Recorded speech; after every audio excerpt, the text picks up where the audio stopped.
مولاي صل وسلم دائما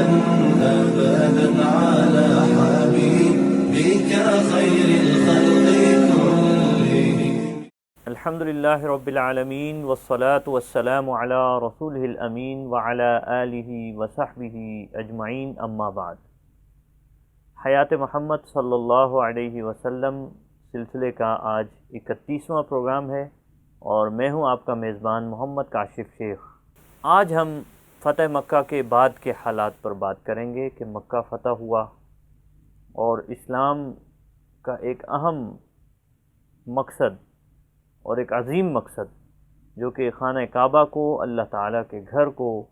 بتوں سے پاک کرنا تھا، وہ حاصل ہوا۔ نبی اکرم صلی اللہ علیہ وسلم نے اس عظیم مقصد کے حصول کے لیے جو عظیم تگ و دو اور جد و جہد اس سارے سفر میں اختیار فرمائی،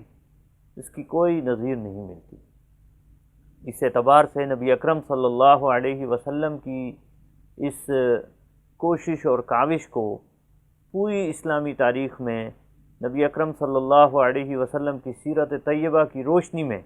سب سے زیادہ اہمیت حاصل رہی ہے، اور ہمارے سیرت نگاروں نے، ہمارے مورخین نے اس کو پوری اہمیت کے ساتھ بیان کیا ہے۔ فتح مکہ کے بعد نبی اکرم صلی اللہ علیہ وسلم نے مدینہ منورہ میں قدر طویل قیام فرمایا، اور یہ وہ موقع تھا کہ جب نبی اکرم صلی اللہ علیہ وسلم کی خدمت میں مختلف علاقوں سے وفود آ رہے تھے، دعوتی وفود، اور وہ وفود کے جو اسلام قبول کرنے کے لیے جب مکہ کے فتح ہونے کے بعد انہیں اسلام کا پیغام پہنچا، بڑے پیمانے پر اسلام کا پیغام پھیلایا گیا، عام کیا گیا، اور اس کے نتیجے میں ایک بہت بڑی تعداد مختلف قبائل کی، مختلف علاقوں کی وفود کی صورت میں آ کر کے نبی اکرم صلی اللہ علیہ وسلم کی خدمت میں اسلام قبول کرتے رہے۔ نبی اکرم صلی اللہ علیہ وسلم نے اس موقع پر مختلف عمال بھی روانہ کیے، تحصیلداران زکوٰۃ،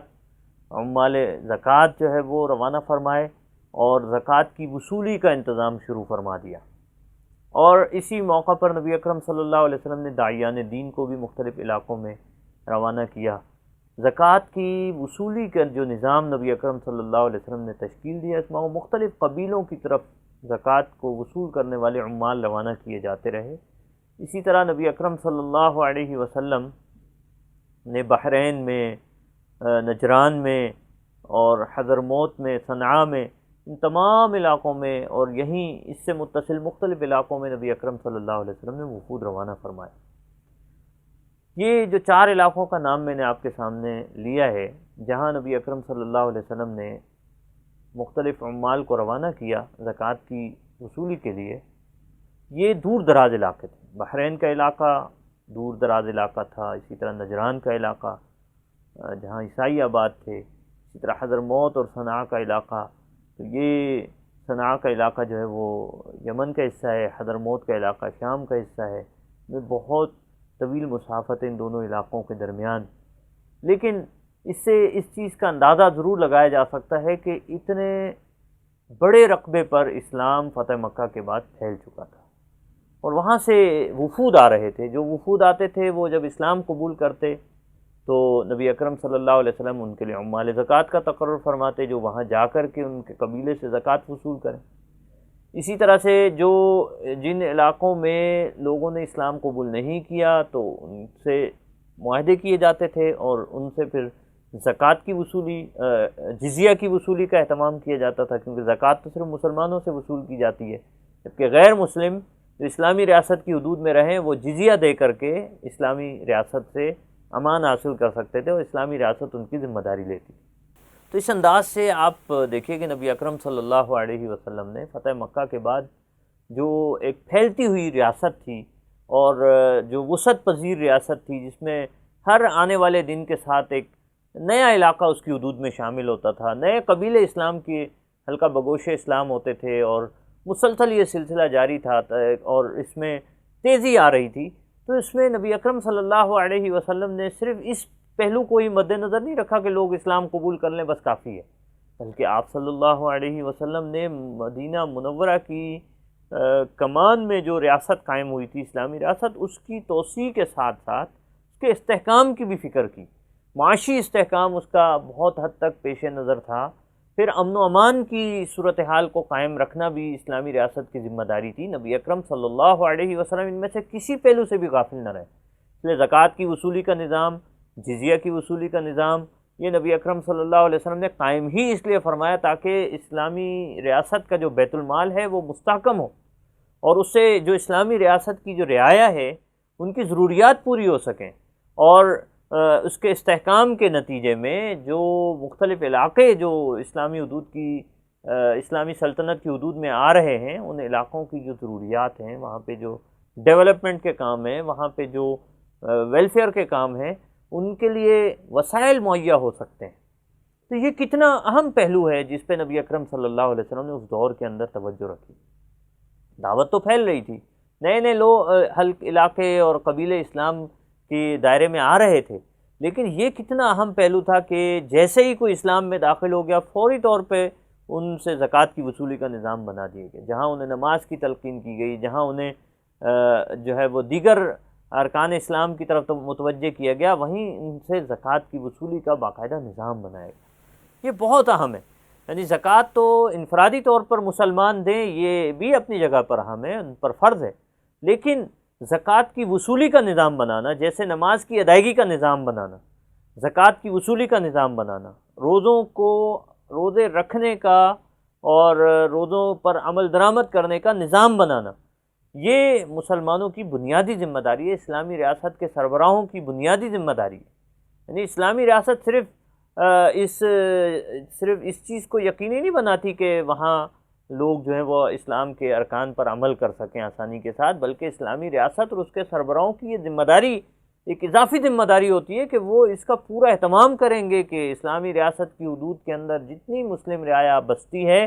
ان کے لیے کوئی بھی رکاوٹ نہ ہو. نماز، روزہ، حج، زکوٰۃ کے معاملے میں اسلام کے احکامات پر عمل کرنے کے حوالے سے جو عقائد اسلام ہیں ان کو دل و جاں سے تسلیم کرنے کے معاملے میں انہیں کوئی رکاوٹ نہ ہو، کوئی پریشانی نہ ہو.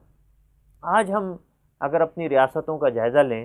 کہ ہماری جو ریاستیں ہیں، پاکستان ایک اسلامی مملکت ہے، دنیا میں کتنی اسلامی مملکتیں ہیں، کیا وہ اس کا اہتمام کر رہی ہیں؟ کیا ان کے جو حکمران ہیں، جو مسلم حکمران ہیں، وہ یہ اہتمام کر رہے ہیں؟ جس طرح نبی اکرم صلی اللہ علیہ وسلم نے نئے نئے اسلام میں داخل ہونے والوں پر بھی زکوٰۃ لاگو کر دی اور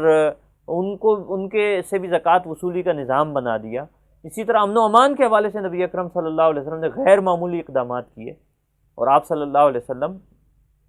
ہر وقت جو ہے وہ باخبر رہا کرتے تھے. اس دور کے اندر چونکہ نئے علاقوں کو فتح کرنے کا معاملہ تو خود نبی اکرم صلی اللہ علیہ وسلم کے ساتھ وابستہ تھا، اور جو سپر پاورز تھیں روم اور ایران جیسے، ان سے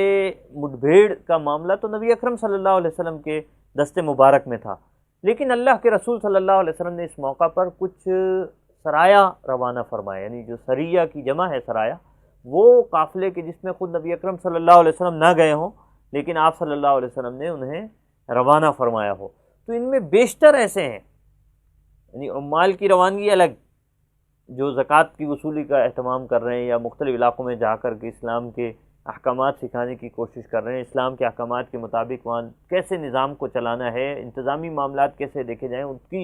اس کا اہتمام کر رہے ہیں. لیکن اس کے ساتھ ساتھ ایک چیز بڑی اہم ہے کہ نبی اکرم صلی اللہ علیہ وسلم نے اس دور کے اندر جتنے بھی اس عرصے میں جتنے سرایا روانہ کیے ان میں زیادہ تر ایسے تھے کہ جو امن و امان کو بحال کرنے کے حوالے سے تھے. مثلا نبی اکرم صلی اللہ علیہ وسلم کو ساحل جدہ پر ایک جو ہے وہ حبشی قبیلے کے حوالے سے اور حملہ آوروں کے حوالے سے اطلاع ملتی ہے کہ وہاں کچھ لوگ جمع ہو رہے ہیں جو حبشہ سے تعلق رکھنے والے ہیں، اور وہ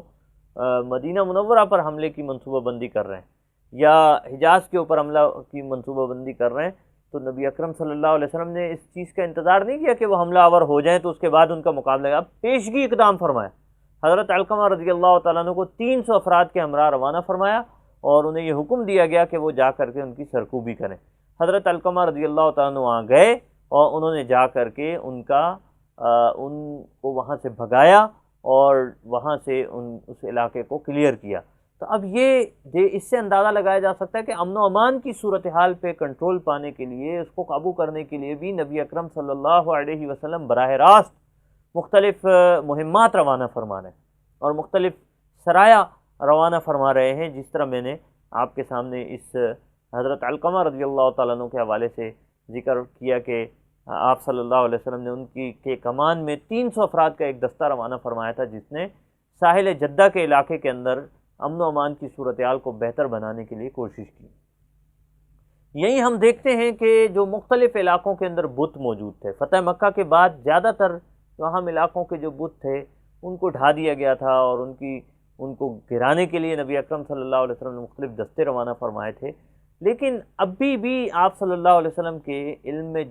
جس علاقے کا کوئی کسی بت کے بارے میں معلومات ہوتی، پتہ لگتا، تو آپ صلی اللہ علیہ وسلم فوری طور پر دستہ روانہ فرماتے، اور اس دستے کو روانہ فرما کر انہیں یہ ٹاسک دیا جاتا کہ وہ جس علاقے میں جائیں گے وہاں اگر کوئی بت ہے تو اس کو گرا دیا جائے گا۔ حضرت علی رضی اللہ تعالیٰ عنہ کو سن 9 ہجری میں، ربیع الاول سن 9 ہجری میں ایک جو ہے قبیلہ طے کے بت کو گرانے کے لیے، قلس جس کا نام تھا، اس کو گرانے کے لیے حضرت علی رضی اللہ تعالیٰ عنہ کو روانہ فرمایا گیا۔ اس طرح سے یعنی یہ آپ صلی اللہ علیہ وسلم جہاں ایک طرف مالیاتی استحکام کے لیے اور امن و امان کی بحالی کے لیے تگودو فرما رہے تھے، وہیں آپ صلی اللہ علیہ وسلم شرک کے خاتمے کے لیے بھی، اور شرک کی جتنی علامات تھیں ان کے خاتمے کے لیے بھی نبی اکرم صلی اللہ علیہ وسلم یکساں طور پر کوششیں کر رہے تھے، اقدامات کر رہے تھے، دستے روانہ فرما رہے تھے۔ تو آج اگر ہم اس چیز کا جائزہ لیں کہ ہم مسلمان ہو کر کیا ہم یہ کوشش کرتے ہیں، ہم یہ جد و جہد کرتے ہیں، ہماری جو مسلم جو حکمران ہیں کیا وہ اس کے لیے تگودو کرتے ہیں، بجائے یہ کہ ہم اسلام کے فروغ کے لیے کام کریں، ہم الٹا غیر مسلموں کے اثرات قبول کرتے چلے جاتے ہیں، اور ان کے لیے اتنا نرم گوشہ کہ بس وہ جو چاہیں ہم اس کے لیے بسر و چشم حاضر ہیں، وہ جس طرح کی ڈیمانڈز کریں، جس طرح کی، ایسا نہیں ہوتا۔ اسلامی ریاست کی اپنی حدود ہوتی ہیں، اسلامی ریاست کی اپنی قیود ہوتی ہیں۔ اسلامی ریاست یہ کوئی اتنی نرم چارہ نہیں ہوتی کہ اب اس کو جس طرح چاہے مولڈ کر لو، اس کو جس طرح سے چاہو استعمال کر لو۔ اب عیسائیوں کی جو آزادی ہے اور مذہبی آزادی ہے، ہندوؤں کی مذہبی آزادی ہے، یہودیوں کی مذہبی آزادی ہے، یہ سب کو ضرور مذہبی آزادی اسلامی ریاست کے اندر دی جاتی ہے، لیکن اس کی کوئی لمٹ ہوتی ہے، اس کی کوئی حد ہوتی ہے، اس کی کوئی یہ تو نہیں ہے کہ اب وہ پوری اسلامی ریاست کے اندر جو ہے وہ جہاں چاہیں وہ اپنے شاعر قائم کر لیں اور مسلمانوں کے اوپر اثر انداز ہونا شروع ہو جائیں، مسلمانوں کے اندر اپنے مذہب کی تعلیم کو عام کرنے کے لیے کوشاں ہو جائیں۔ تو یہ یعنی اس حد تک اسلامی ریاست کو کمزوری کا مظاہرہ نہیں کرنا چاہیے۔ آج ہمیں بھی اور پوری دنیا میں مسلم حکمرانوں کو اس پہلو کو پیش نظر رکھنا چاہیے کہ رسول اللہ صلی اللہ علیہ وسلم نے فتح مکہ کے بعد جو اقدامات فرمائے، اب یہ وہ دور تھا کہ جب کوئی عرب کے خطے کے اندر کوئی قابل ذکر قوت مسلمانوں کے مقابلے میں موجود نہیں تھی۔ تو ہم اگر جائزہ لیں تو مسلم ممالک کے اندر کون سی ایسی قابل ذکر قوت ہے جو مسلمانوں کے مقابلے کے لیے کھڑی ہو سکتی ہے؟ تو مسلمانوں کے بالکل پیرلل جو ہے وہ متوازی طور پر اپنا سسٹم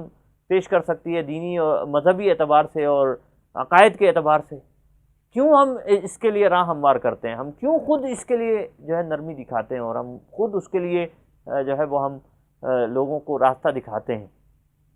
تو اس پہ بنیادی طور پہ مسلم حکمرانوں کو اور مسلمانوں کو بطور خصوصی سوچنا چاہیے، دیکھنا چاہیے کہ ان کی کیا ذمہ داری بنتی ہے۔ رسول اللہ صلی اللہ علیہ وسلم نے، ہم سیرت کی بات کر رہے ہیں، سیرت سرور عالم صلی اللہ علیہ وسلم کا تذکرہ کر رہے ہیں، آپ صلی اللہ علیہ وسلم کی سیرت سے جو نمایاں ابواب ہیں وہ آپ کے سامنے رکھ رہے ہیں۔ تو اس میں تو ہمیں یہی درس ملتا ہے کہ آپ صلی اللہ علیہ وسلم جہاں اسلامی ریاست کی مالی استحکام کے لیے فکر مند ہیں، امن و امان کی صورتحال کو بہتر بنا رہے ہیں، اور جو مختلف علاقوں سے یا قبائل کی طرف سے جو بغاوت کی کوشش کی جا رہی ہے تو اس کی سرکوبی کر رہے ہیں، پیشگی اقدام کر رہے ہیں۔ یہ نہیں کہ ڈیفینسو ہو رہے ہیں، نہیں، بلکہ اگریسو ہو کے اس کا مقابلہ کر رہے ہیں، آگے بڑھ کر ان کو روکنے کی کوشش کر رہے ہیں کہ اگر کسی نے ارادہ بھی کیا ہے تو اس کے ارادہ کی اطلاع ملتے ہی نبی اکرم صلی اللہ علیہ وسلم ان کی طرف دستے روانہ فرما دیتے ہیں اور ان کی سرکوبی کرتے ہیں۔ پھر اس کے ساتھ ساتھ شرک کی جو علامتیں ہیں ان کے خاتمے کے لیے نبی اکرم صلی اللہ علیہ وسلم کوششیں کر رہے ہیں۔ تو یہ سارے وہ اقدامات تھے کہ جو عرب کے خطے کے اندر جہاں جہاں ایسے مسائل تھے، نبی اکرم صلی اللہ علیہ وسلم نے ان سب کو حل کرنے کی کوشش کی، اور پھر اس سے وہ ایک بڑی جو مہم کا راستہ ہموار ہوا جسے ہم غزوہ تبوک کہتے ہیں۔ غزوہ تبوک سن 9 ہجری میں یہ غزوہ پیش آیا، اور اس میں جو ہے وہ روم کی جو اس وقت کی جو بڑی طاقت تھی، عیسائیوں کی بڑی طاقت تھی، نبی اکرم صلی اللہ علیہ وسلم نے قیصر روم کو براہ راست چیلنج کیا۔ آپ صلی اللہ علیہ وسلم کو اطلاع مل چکی تھی کہ قیصر روم جو ہے وہ تیاریاں کر رہا ہے، وہ اپنا لشکر مجتمع کر رہا ہے، کیونکہ اس سے پہلے بھی مسلمانوں کے ساتھ کچھ نہ کچھ جو تعرض تھا اس نے شروع کر دیا تھا، اور اس کے جو قیصر روم کے ماتحت جو شرحبیل بن عمر غسانی کے تھا، اس کے ہاتھوں نبی اکرم صلی اللہ علیہ وسلم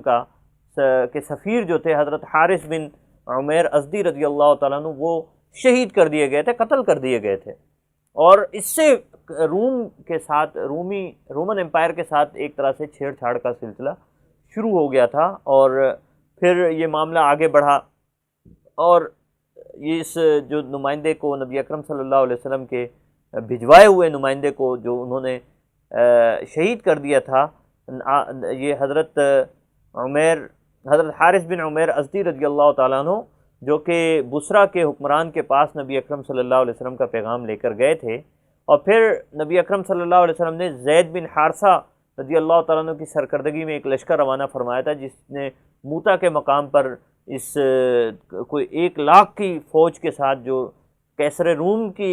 نمائندگی کر رہی تھی اس کے ساتھ مقابلہ کیا تھا۔ نبی اکرم صلی اللہ علیہ وسلم آل غسان کے ساتھ ان نبی اکرم صلی اللہ علیہ وسلم کے بھیجے گئے اس لشکر نے مقابلہ کیا تھا، اور موتا کے مقام پر جو ایک غیر معمولی مارکہ پیش آیا تھا، اس میں مسلمانوں نے گو آل غسان کو شکست سے دوچار کر دیا تھا۔ 3000 کی فوج نے 1 لاکھ کے لشکر کو پسپا کر دیا تھا، لیکن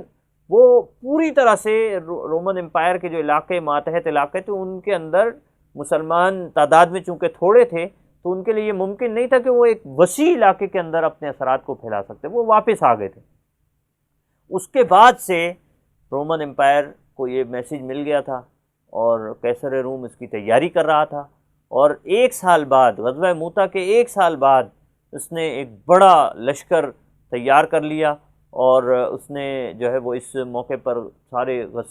آل غسان کو بھی اس میں تیار کیا، پھر اس کے ساتھ ساتھ جو اس کی اپنی فوجیں تھیں وہ بھی تھیں،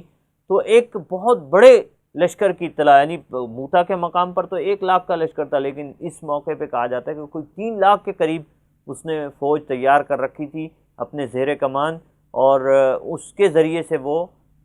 مسلمانوں کے خلاف ایک فیصلہ کن لڑائی لڑنا چاہتا تھا۔ نبی اکرم صلی اللہ علیہ وسلم کو جب اس حملے کی اطلاع ہوئی اور ان تیاریوں کی اطلاع ہوئی، تو آپ صلی اللہ علیہ وسلم نے صحابہ کرام رضوان اللہ علیہم اجمعین کو خبردار کیا، مطلع کیا، اور اس موقع پر یہ ایک اہم مسئلہ تھا کہ چونکہ ایک بڑی قوت کے ساتھ مقابلہ تھا، تو اس کی سنگینی کا اندازہ اس بات سے کر سکتے ہیں کہ صحابہ کرام رضوان اللہ علیہم اجمعین راتوں کو بھی